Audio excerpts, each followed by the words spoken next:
Hi there, Janet Fritz here for Galaxy Girl Creations. Welcome to my channel. Welcome to 31 Days of Cutfiles. Today we are using the Outside My Window cut file, and I am using this die set from Tim Holtz for Sizzix. It's got a bunch of leaves in it. I am going to be replacing the tree from the cut file with all of these leaves that I am creating. So I took a bunch of scraps of white paper, all different kinds of white paper. I don't know what brands they are. It's going to be probably a mix of some photo play, my color, some daisy white, maybe some pieces of the let's see here, Hobby Lobby photo mats. You just never know. Whatever was in my scrap bin, I cut a bunch of those leaves, and then I am adding mixed media to them. So I've used some varying colors of Dylusions paint or ink. This one happens to be vanilla custard. That yellow that you saw, the red is, I believe it's a post box red. This green is, hopefully I show it, I don't even know, I think it's mushy peas. But I am going to go over that green much later with some chopped pesto, and some of them are shimmer and some of them are not. This green, it does not have any shimmer in it, but this green turns out to be a little bit lighter than the color I want. I want more of a fall look, and this is some desert sand, which is kind of like a light brown, and I am kind of going for the fall look, but I want the leaves on the right hand side to be a different color than the leaves on the left hand side, and I don't want them to, so that it gives a lot of variation in the foliage that I am putting on my page. That was a little bit of melted chocolate shimmer spray, and then I think this one is either more vanilla custard or some pure sunshine. I've got both, and they look very similar. One's a little orangier than the others.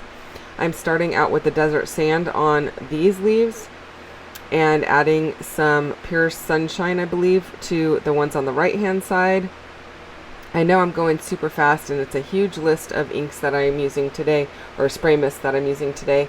Some of them I'm applying by hand because my spray nozzle was not working. Yep, that one's pure sunshine. And I did not want to take the time to go and clean out the nozzles and deal with all of that. I wanted to just go ahead and keep moving forward. So here I've brought back the other leaves, splitting them out, taking those the different kinds of leaves into different piles, and I'm adding some of that chopped pesto, which is a much darker green, and I'm liking how that's looking. I don't really want brush marks to show or anything, so I will keep going back in and over it with more color. But once they're all layered up, you're not going to see anything.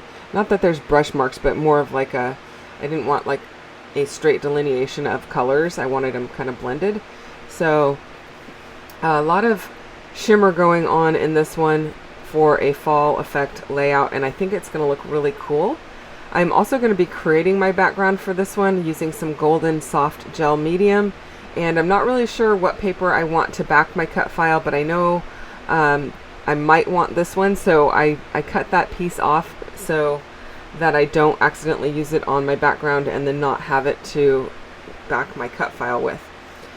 So the Outside My Window title was just perfect for this layout because my little guy at work, he has a little kind of like a window seat in front of his window in his room. Now it's not a built-in window seat, it's like a little bookcase that has a seat in it, and he would climb up there, and after his nap he would usually like to spend, I don't know, 20-30 minutes in his room, and we'd look out the window and see what we see.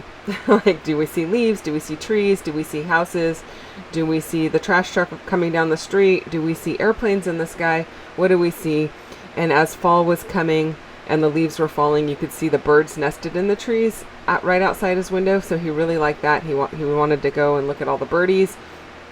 And then as the tree had no leaves on it, more towards winter time, we'd say, where are all the birdies? And we couldn't see a nest or anything, and I said they have nowhere to hide, so they had to go, you know, they're not here right now. And it just became kind of like a daily thing during the fall for him to check out. So I wanted to document that and how cute he was sitting in his little seat there. And so that's what I am using the cut file for today. I thought it was a perfect cut file for this and I really love how it ends up turning out. So I'm using that matte gel medium from Golden. This is the soft one. I didn't feel like I needed anything super heavy bodied, but this goes on really nicely, and I'm using it to just put down some layers of paper that were in my scrapbook, a scrap bin. So I've got some text, I've got some different wood grains, going with kind of the browns and gold theme to bring in more of the fall effect look. And I'm not going to do the whole background, I'm just doing a portion of it, and I really like the different colors of and different styles of wood grain next to each other. I thought that looks really cool. The key is I don't want any really hard edges showing, so I am kind of tearing the papers so I don't have very many hard edges showing. I do end up having a hard edge where that text paper that I just put down meets the white paper, but I know I'm doing some mixed media as well, so that's probably going to get covered up. And you know, I can always add another layer of paper if I decide I want to, but at this point in time I just decide I'm going to keep going and see what happens. And I know, like I said, I don't want the whole background done. I want to leave some white space and keep it kind of simple, but I also know I want to bring in that mustardy color over to the right hand side, so I need to pull in a couple of strips of that. And that paper is from my scrap bin. It's from an illustrated faith collection from many years ago, but it does have fall leaves on it, and so I thought that one's really cool to bring in. Even though I'm putting it in such small strips, you don't actually see the fall leaves, but overall it just kind of lends itself to the whole overall layout and ties all of the leaves that I just created right back into everything, because there's a lot of golds in those leaves. So I'm thinking this is looking pretty good, and I'm gonna go ahead and stop right there. And I know it looks kind of weird. I'm waiting for it to dry, and then I will go ahead and trim off all of the excess. Once that was dry, I went over it all with a clear gesso, and I'm just applying that with a credit card dipped into the clear gesso. I'm using Art Basics clear gesso. It is probably my favorite one. I do really like the Dina Wakley one as well. I think, is it Dina Wakley? I think it's Dina Wakley. I like hers as well, but I like the jar of this Art Basics one because it's large enough to fit my credit card in, or my gift card in, whereas the other one is much smaller, and so you have to kind of pull it out and then apply. Anyway, now I've waited for that to dry, and now I'm going in with some paint. This is some Ecoline number 227, and it's just a liquid watercolor. And then I am using my Grizzly, I think it's called Grizzly something, Grizzly Bear, Grizzly, I don't know, something Grizzly. But the ones in the little log at the top, those are from Beam Paints. And I am using both of those together. They're both watercolor. One's a liquid, as you can see on my desk there. And then the brown one is a dried watercolor pad. Cake. And so I'm just using those to bring in more of the golds. And there is no shimmer in that yellowy mustard color, but there is shimmer, and it's a golden shimmer in the Grizzly one. So I think it looks really cool, and I think it's actually tying the background together really nicely. I do like that I can go over all of those layers of paper with some of the watercolor because it's transparent or translucent. You still see all of the papers underneath, but it still ties everything together. And then I am just going to splatter, and I'm doing the splatter while the watercolor is still wet, so it kind of blooms out a little bit when it hits the wet watercolor, but it doesn't bloom out when it hits the dry white paper, and I think that's okay. I like how that looks. And then, you know, because that's not enough, I'm going to go over it with a couple of different paper glaze colors. So I've got a stencil from the Crafters Workshop in a 12 by 12, and I don't remember the name of the stencil. I'll try to get it down in the links below if it's still available. And then the paper glaze I am using is Brown Dahlia, and then the gold one, I'm not sure what it's called. Let me look.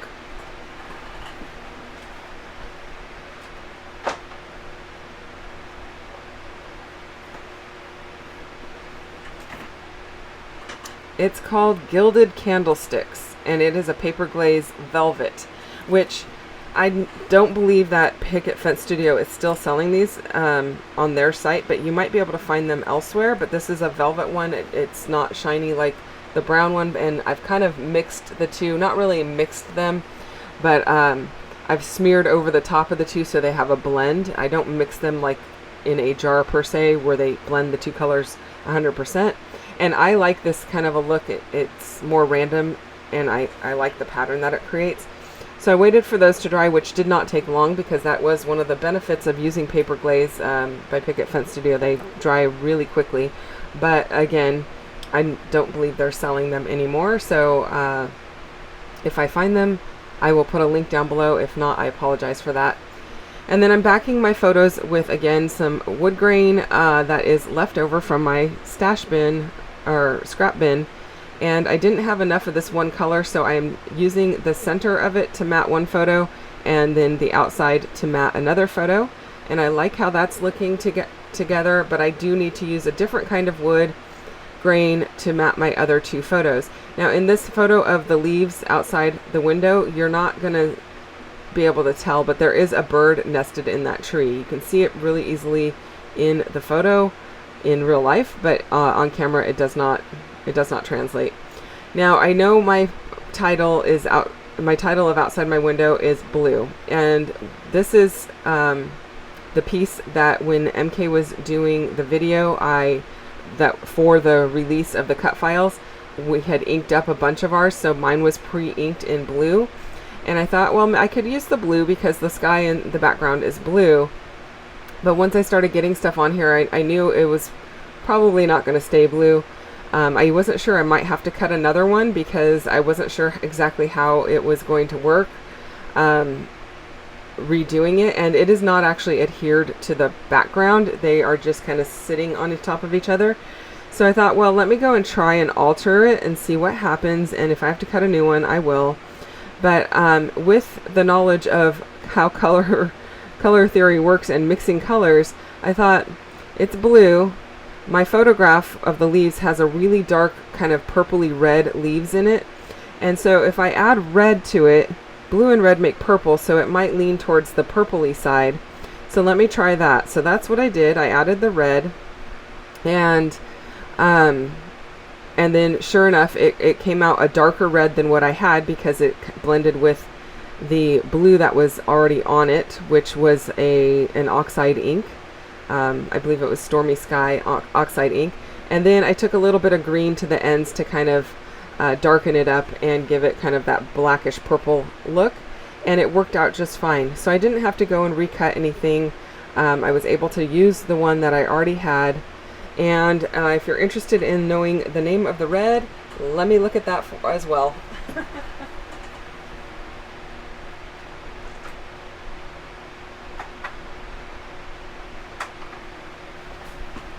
Okay, that red is Postbox Red. I also do have Fiery Sunset, which I used a little bit on the leaves also, which has a little bit more of an orange to it. But this one is Postbox Red, and it is the shimmer one. And the shimmer one definitely gives more coverage. It probably would not have looked as good if it wasn't the shimmer one.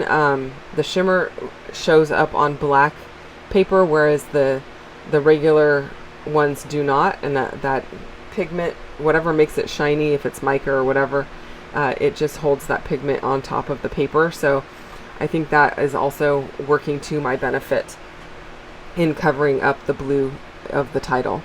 So now I'm going to go ahead and glue everything down.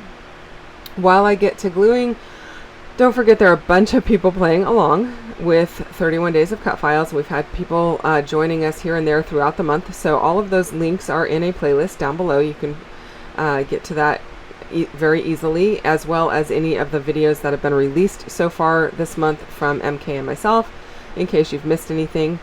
And there's also a link to MK's channel, so you can go directly over there and check out what she's got going on her channel today. And then I will put a link to the products that I'm using down below as well, if they are available. And yeah, I don't know what else I was going to say about that.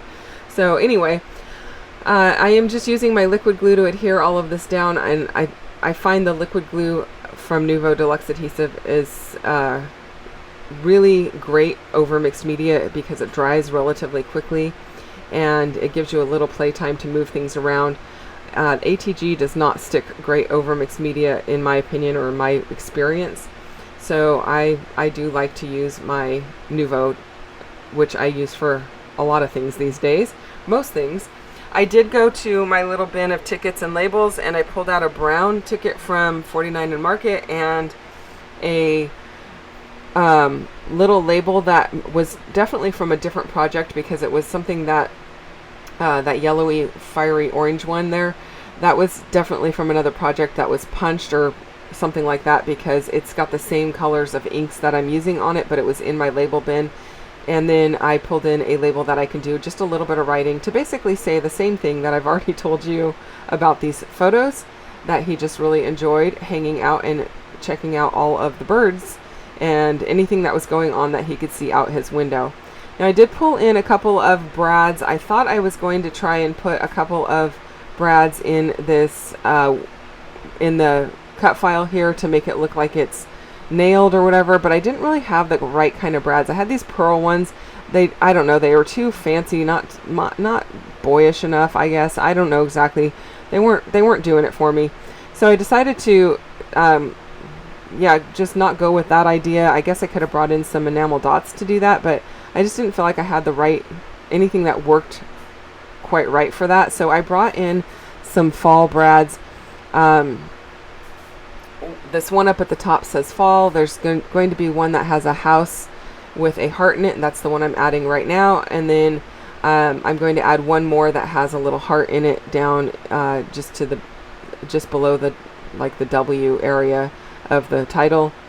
And so I've got a little brad in each one of the clusters, and these are all from Simple Stories, and these are their the real brads, not the faux brads that they have now. So these are quite old and have been in my stash for a long time.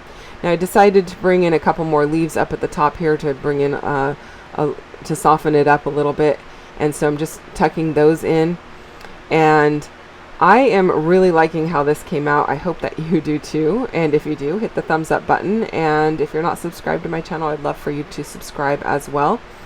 I really do love what having just a white piece of paper or a couple of white pieces of paper can do for a layout. And then, you know, just using scraps out of the scrap bin. I think it looks really cool. It's really beautiful.